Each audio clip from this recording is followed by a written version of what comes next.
let me say two things about Avi. Avi, his classmates will know this, but again, family and friends may not. Avi, among other things, is a stand-up comedian. In fact, sometimes when people read his exams, he's an exam comedian as well. That's not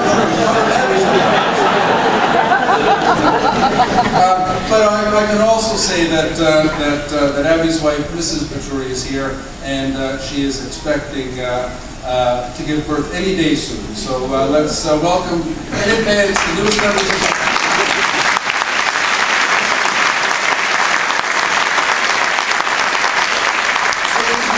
Join me in welcoming today's the valedictorian for the class of 2011, Avi Vaturi.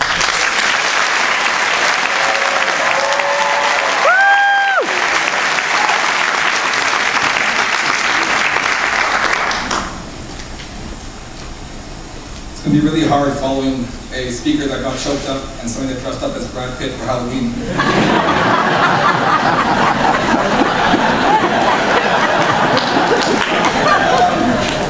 First of all, I want to apologize to my wife and the viewing audience. I promised myself I'd be thinner, taller, and better looking for this speech, but I got caught up studying for the bar. And I stopped growing at the age of 16, so you have to take me as I am. Dear Dean Holloway, Associate Deans Link and Perry, faculty, staff, family, friends, and most importantly, my fellow graduates. I'd like to thank you all this morning for coming to hear my speech, and perhaps as well to watch your loved ones or even yourselves graduate. I'd also like to thank the Convocation Committee for putting together such a lovely event, which I'm sure was no easy task. It is with great honor and humility that I stand before you all today. When I was notified that I would be class of 2011's valedictorian, I immediately looked up the word valedictorian in the dictionary. Okay, maybe not immediately. I may or may not have stopped at the spoke for some celebratory hydration, which may or may not have had an abundance of alcohol.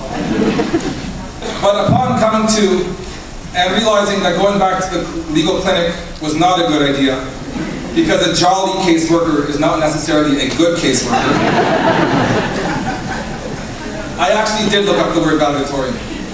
The dictionary defined it as follows: a person, usually the most outstanding graduate, who delivers a farewell speech at graduation ceremony. The most outstanding graduate. So like yourselves, I too am wondering what in the world I'm doing standing up here today. Upon further research a la YouTube, I learned what a valedictorian speech should consist of. Now admittedly I was sidetracked by things such as an English boy named Charlie who liked biting fingers, sneezing pandas, fainting goats, and a group of buddies that give a whole new term to epic meal. But YouTube taught me that there is a basic structure that all valedictorian speeches should follow. Besides many being laden with six-syllable words that I have never heard of, let alone will pretend to use in my everyday vernacular, the structure seems to be this. It seems to start with a very bad opening joke, followed by some pained, polite laughter, followed by some reflections from the valedictorians' experience at their respective academic institutions, then a reference to a famous philosopher or a quote, and finally concludes with a lesson or message to the graduating class. As far as the joke, I think we've already established there cannot be a bigger joke than the fact that I'm standing here right now. But whatever the reason for me being elected valedictorian, I am eternally grateful.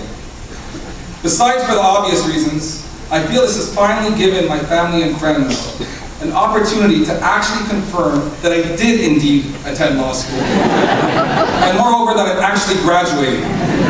Anybody can throw on a robe and sneak into a crowd. But the fact that I'm standing here, surely, or at least hopefully, proves this milestone in my life.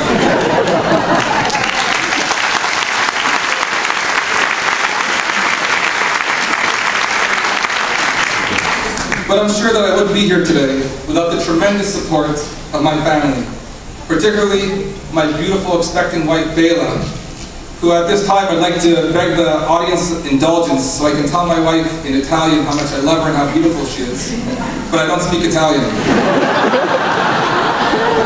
My ever-supportive parents, and my dear grandmother, Baba. See, Baba is actually the most thrilled one here today, because of the change of our designation from LLB to JD, Juris Doctor, she has now hit the ultimate Jewish grandmother jackpot. A grandson who is a lawyer and a doctor.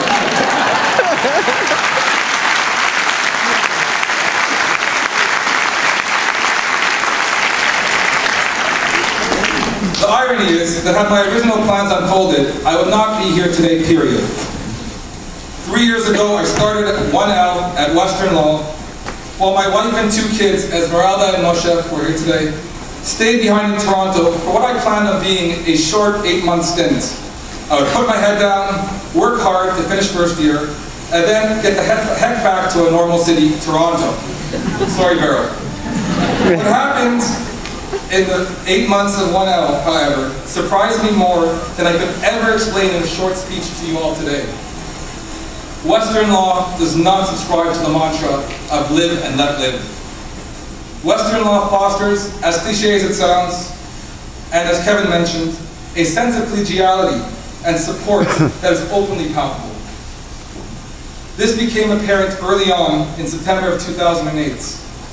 I went home for the Jewish holiday of Sukkot, and while I enjoyed the time with my family, I'd be lying if I said I wasn't nervous about the 4 days of classes I was missing. You can imagine my utter shock and pride at the conclusion of the holiday when I turned on my computer, and there, waiting in my inbox, were complete sets of notes from 10 different students. Was this something that earth-shattering? Not really. But it was a representation of the spirit of camaraderie that flows through the halls of this wonderful school. Over the next few months, I formed friendships that I know will last a lifetime, as well as a deep appreciation for the law, which I'm sure will serve us all well in our future careers. My beautiful wife, Bela, was the first to suggest that after completing first year, instead of me moving back to Toronto, that they in fact move here to London, so I could continue my legal education at Western Law. Now, 3 years later, I cannot tell you how much I appreciated that gesture, as I know that the experience that I've had within these campuses' walls could not have been replicated anywhere else in the world. Now for the reflection part of my speech. These past 3 years have been quite phenomenal. I'd like to share a few of my most standout memories if I could. We witnessed the United States electing their first African-American president. In the 2011 Winter Olympics, we saw Canada recapture the highly coveted Olympic gold for hockey, as well as the equally coveted gold medal for bobsled. We've seen the introduction of the one they call kimchi.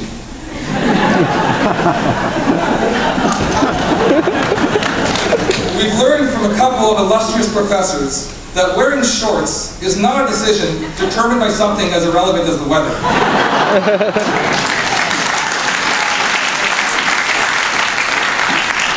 We've reveled in the fame and glory brought to our school with the premieres of 2 epic homegrown rap video YouTube sensations, Hustlin', Hustlin', Hustlin', a hilarious look at Hitler's artisan job search, and who can forget the Chronicles of Narnia?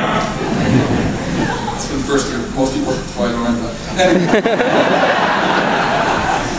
We've witnessed the unbelievable dedication of the select few that selflessly give all of themselves and more to the Community Legal Services Clinic, assisting often impoverished clients with hundreds of thousands of dollars from human rights tribunals, help block evictions of numerous tenants who have been wronged and are facing bleak alternatives, amongst many other helpful services, all while carrying on a full law school course load. We've gone from being ranked number 13 in the Claims magazine for schools in Canada to being ranked the 4th best university in North America. Granted, the second magazine isn't as reputable, and the criteria were quite different, but it is an international publication nonetheless.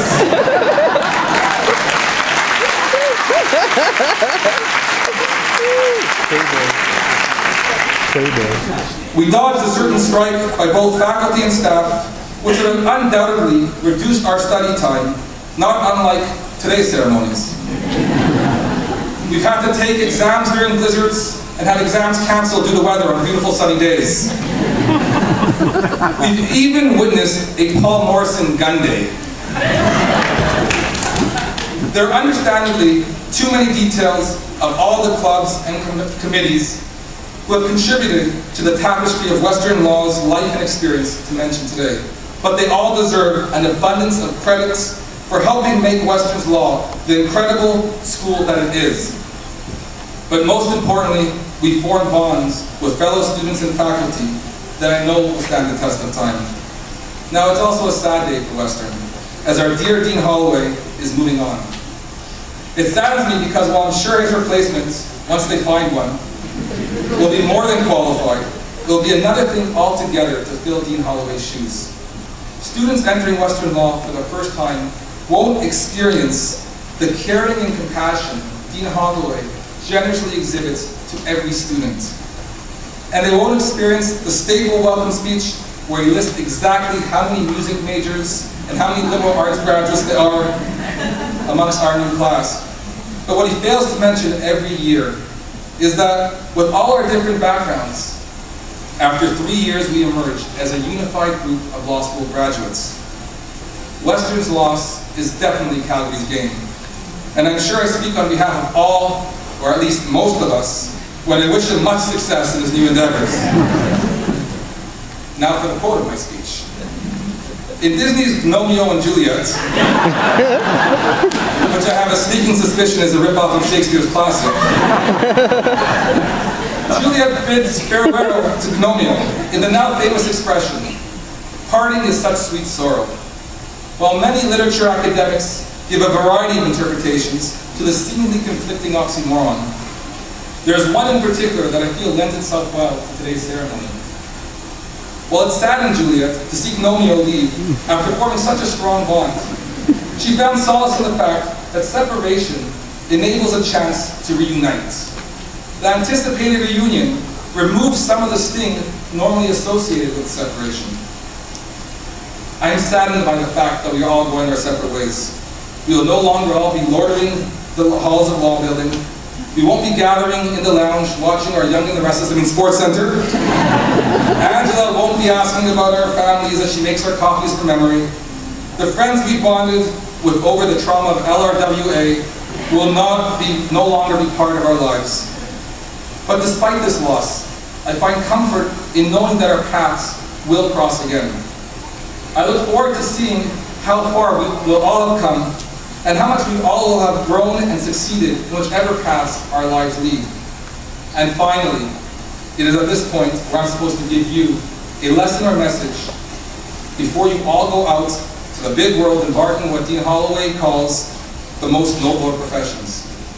But the fact of the matter is, it is all of you who have taught me the most important lesson of all. You have shown me what it means to be accepting, supportive, and caring. You have shown me that good is always met with good. As much as it pains me to see you all go your separate ways, you are going to contribute immeasurable amounts to society. You are all going to be sources of pride to your family, your colleagues, and to all of us. And that gives me great comfort. So my message for all of you, students, faculty, and staff alike, is simple. Don't change. Continue to be the exemplary people that you all already are. And know that I will always feel privileged and honored to call myself a graduate of Western Law and a member of this class of 2011. Thank you.